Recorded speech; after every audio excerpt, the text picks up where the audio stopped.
En enero de 1547, en los asfixiantes aposentos reales de Westminster, el monarca más temido de Inglaterra agonizaba entre sábanas empapadas de pus y sangre. Su cuerpo, que alguna vez había sido la personificación de la belleza y el vigor masculino, se convertía lentamente en una masa putrefacta de carne gangrenada.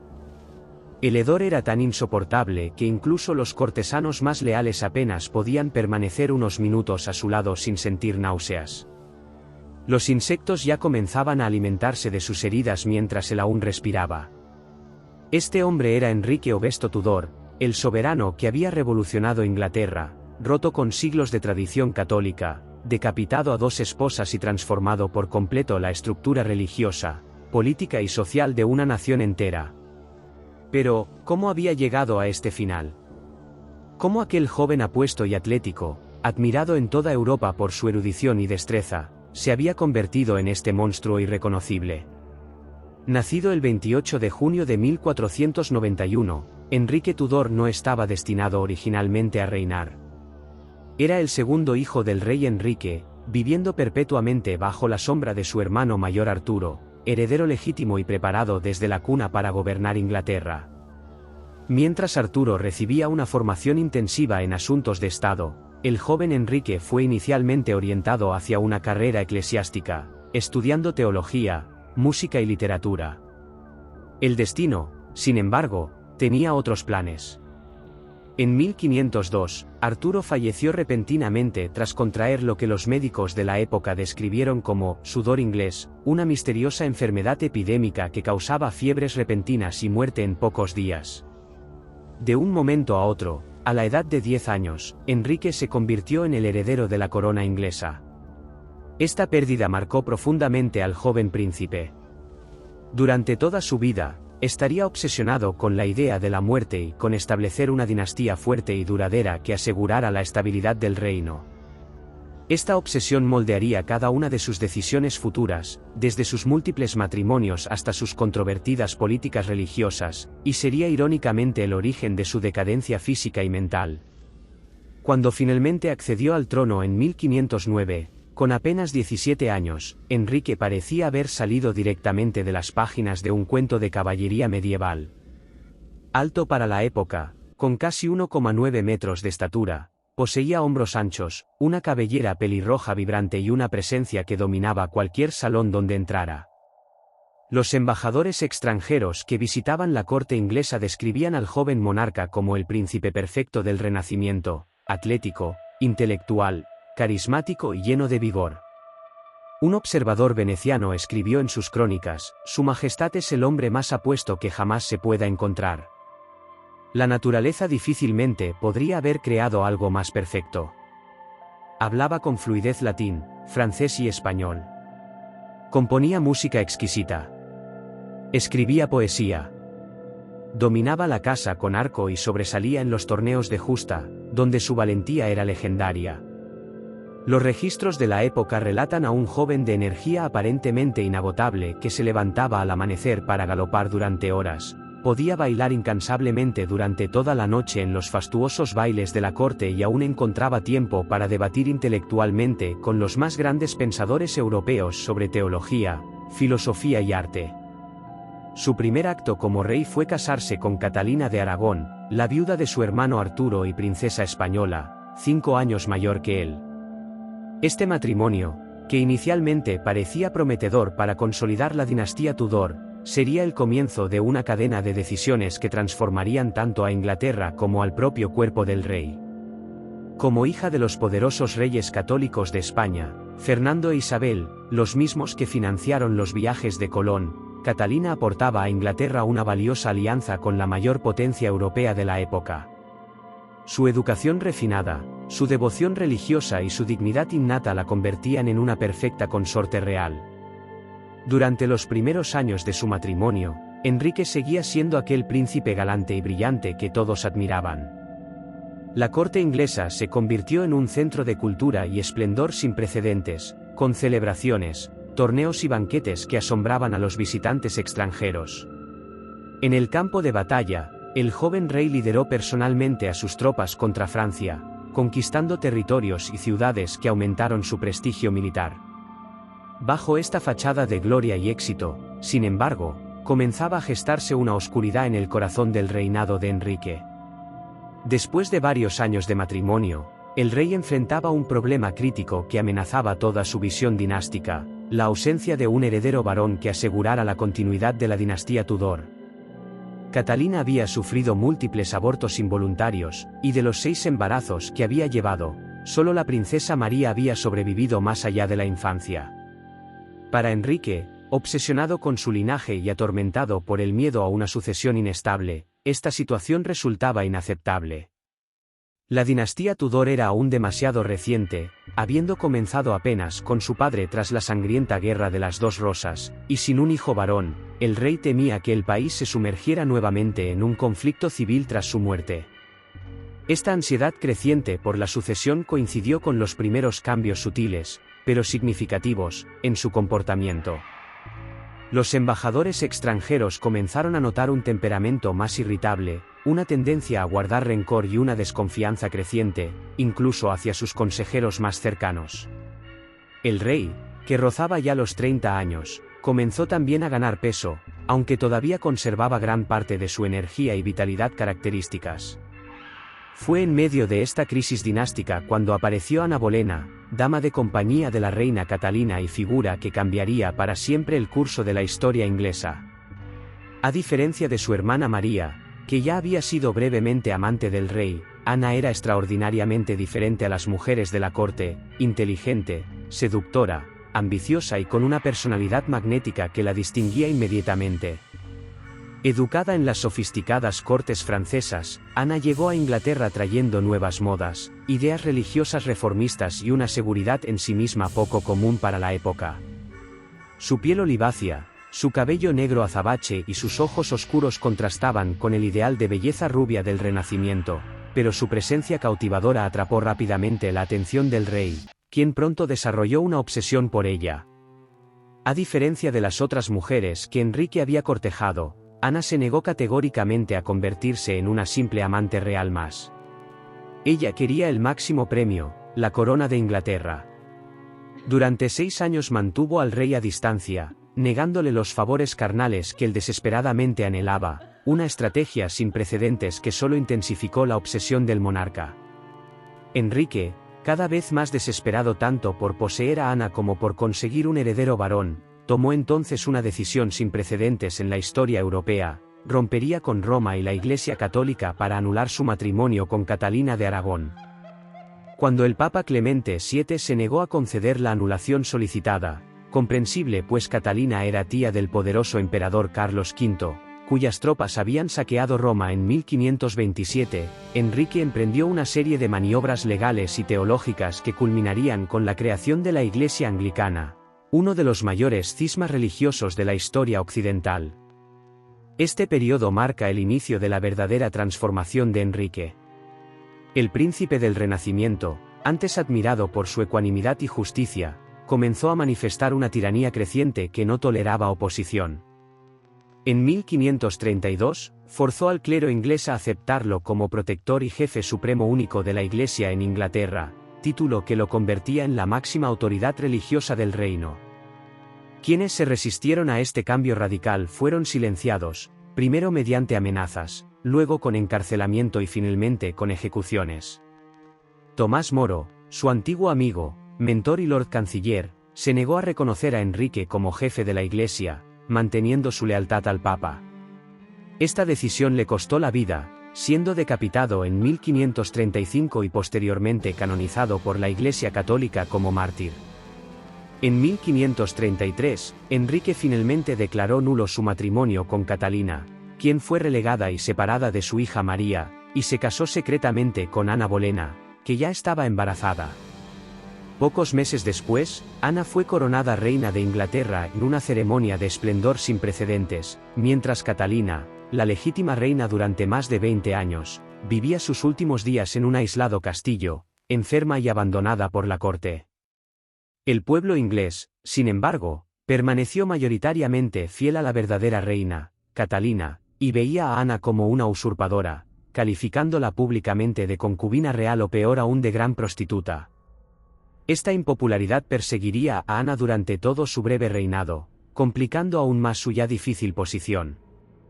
Lo que siguió a la creación de la Iglesia anglicana fue una de las mayores transferencias de riqueza en la historia inglesa y la transformación completa de la sociedad misma. Enrique, ahora autoproclamado jefe supremo de la Iglesia de Inglaterra, inició la disolución sistemática de los monasterios, uno de los procesos más radicales y controvertidos de la Reforma inglesa.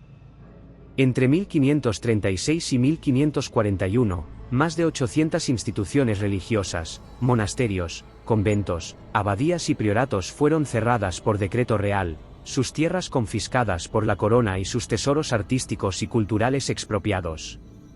Estas propiedades, que representaban aproximadamente el 25% de las tierras cultivables de Inglaterra, pasaron a manos del Estado, que las redistribuyó entre la nobleza leal, creando así una nueva clase de propietarios terratenientes con un interés directo en mantener la ruptura con Roma. Los monjes y monjas que se resistieron a este proceso fueron ejecutados brutalmente como advertencia para cualquiera que osara desafiar la voluntad real. En 1535, 3 abades fueron ahorcados, descuartizados y sus restos expuestos públicamente. Los magníficos tesoros artísticos acumulados durante siglos en estos recintos religiosos fueron fundidos para hacer monedas o vendidos al mejor postor. Manuscritos irreemplazables se perdieron para siempre y bibliotecas enteras fueron destruidas o dispersadas. Esta violencia institucionalizada contra la Iglesia iba acompañada de un cambio igualmente profundo en el propio rey. Hacia 1536, Enrique sufrió su primera lesión grave, una herida en la pierna causada por una caída durante un torneo de justas. Esta herida aparentemente trivial al principio nunca sanaría completamente y se convertiría en una úlcera crónica que lo atormentaría por el resto de su vida, contribuyendo significativamente a su transformación física y psicológica. Mientras tanto, el matrimonio con Ana Bolena, que debía resolver todos sus problemas dinásticos, solo trajo nuevas dificultades. Ana dio a luz a una hija, la futura reina Isabel I, pero no logró producir el ansiado heredero varón. Después de 3 abortos involuntarios y con el rey ya desencantado por su personalidad dominante y sus frecuentes disputas públicas, la suerte de Ana quedó sellada. En 1536, apenas 3 años después de su coronación, Ana fue acusada de múltiples adulterios, incluyendo el incesto con su propio hermano George, y de conspirar para asesinar al rey. Los historiadores modernos coinciden en que estas acusaciones fueron fabricadas por Thomas Cromwell, el nuevo ministro principal de Enrique, quien veía en Ana un obstáculo político para sus planes. El juicio contra Ana Bolena fue una farsa judicial sin precedentes. Los testigos fueron coaccionados y torturados para obtener confesiones falsas. Mark Smeaton, músico de la corte, confesó bajo tortura haber sido amante de la reina, al igual que otros 4 hombres, todos ejecutados posteriormente. El comportamiento de Enrique durante este episodio revela hasta qué punto su personalidad se había deteriorado. El hombre que había esperado pacientemente durante 6 años para tener a Ana en sus brazos, que había desafiado al Papa y cambiado la religión de todo un país por ella, ordenó fríamente su ejecución sin mostrar el menor remordimiento. Más aún, mientras Ana esperaba su destino en la Torre de Londres, Enrique ya festejaba con su nueva elección, Jane Seymour, una dama de compañía tranquila y sumisa. El opuesto perfecto a Ana. El 19 de mayo de 1536, Ana Bolena fue decapitada en la Torre de Londres por un verdugo especialmente contratado de Francia, conocido por su habilidad con la espada para garantizar una muerte rápida. Sus últimas palabras revelan la dignidad que mantuvo hasta el final: no vengo para acusar, sino para morir. Enrique ni siquiera proporcionó un ataúd apropiado para su cuerpo, que fue colocado en una simple caja de flechas y enterrado apresuradamente en la capilla de la torre. Solo 11 días después de la ejecución de Ana, Enrique se casó con Jane Seymour. Esta rápida sucesión de matrimonios escandalizó a las cortes europeas, pero el rey parecía indiferente a la opinión internacional. Todo lo que importaba era obtener finalmente el heredero varón tan deseado. En esta etapa de su vida, el deterioro físico de Enrique se aceleró significativamente. El hombre que había sido una vez la personificación de la belleza masculina era ahora irreconocible. Su peso aumentó dramáticamente y los registros sugieren que hacia sus 45 años ya superaba los 150 kilogramos, una obesidad extrema para la época. Su úlcera en la pierna supuraba constantemente, exhalando un olor tan fuerte que podía percibirse en habitaciones alejadas. Para enmascarar el hedor, sus aposentos eran constantemente fumigados con incienso y hierbas aromáticas, y sus sirvientes tenían instrucciones de no mencionar nunca el olor, bajo pena de muerte. A pesar de estas aflicciones, Enrique experimentó un momento de auténtica felicidad cuando, en octubre de 1537, Jane Seymour dio a luz a un hijo sano, el futuro Eduardo V. Por fin, el rey tenía su heredero varón. La alegría, sin embargo, fue breve.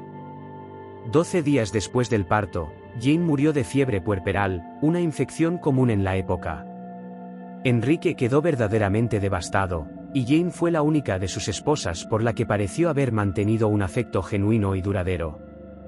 El camino hacia la decadencia física total de Enrique estaba ya trazado e imparable. Tras la muerte de Jane, el rey permaneció soltero durante 2 años, periodo durante el cual su primer ministro, Thomas Cromwell, buscó nuevas alianzas matrimoniales que pudieran beneficiar a Inglaterra políticamente. Mientras tanto, la herida en su pierna empeoró considerablemente, causando dolores tan intensos que a menudo lo dejaban incapaz de moverse durante días enteros. La medicina medieval no tenía respuestas eficaces para su condición. Sus médicos, temerosos de contrariarlo y acabar en el cadalso, prescribían tratamientos inútiles y a menudo perjudiciales. Aplicaban cataplasmas fétidas sobre las heridas, practicaban sangrías regulares y recetaban dietas absurdas que solo empeoraban su estado general. La historiografía médica moderna sugiere que Enrique sufría probablemente de diabetes tipo 2, gota severa y posiblemente síndrome metabólico, todos agravados por su dieta extraordinariamente rica y la sedentariedad forzada debido a su pierna ulcerada. Algunos expertos han sugerido también que pudo haber sufrido daños cerebrales a causa de las múltiples conmociones recibidas durante torneos en su juventud, lo que explicaría parcialmente sus cambios de personalidad. En 1540, Cromwell arregló un cuarto matrimonio para el rey con Ana de Cleves, princesa de un pequeño estado alemán protestante. Este matrimonio tenía un objetivo puramente político: fortalecer la alianza con los príncipes protestantes alemanes frente a la amenaza católica. Enrique aceptó el matrimonio basándose en un retrato halagador pintado por Hans Solve el joven. Pero cuando finalmente conoció a Ana en persona, quedó horrorizado por su apariencia, que consideró muy diferente a la del cuadro. La llamó despectivamente yegua flamenca, y la comparó con una mula. El matrimonio solo se consumó en el papel y Enrique buscó inmediatamente formas de anularlo. Ana, demostrando una inteligencia política notable, no se opuso a la anulación, que se produjo 6 meses después. Por su comportamiento cooperativo, recibió un acuerdo generoso que incluía propiedades y el título honorífico de hermana del rey. Fue la única de las 6 esposas que sobrevivió a Enrique y murió naturalmente muchos años después. Thomas Cromwell no corrió la misma suerte, habiendo fracasado en proporcionar al rey una esposa de su agrado y con sus enemigos en la corte multiplicándose, fue arrestado bajo falsas acusaciones de traición y herejía. El 28 de julio de 1540 fue decapitado, víctima del mismo sistema que él había ayudado a construir para eliminar a Ana Bolena. El mismo día de la ejecución de Cromwell, Enrique se casó con su quinta esposa, Catalina Howard, prima de Ana Bolena. Catalina tenía solo 16 o 17 años cuando se casó con el rey, que entonces ya tenía 49. El contraste no podía ser más dramático: ella, joven, vivaz y llena de vida; él, obeso, maloliente, con heridas supurantes y un temperamento explosivo. Para Enrique, Catalina representaba un retorno ilusorio a la juventud perdida.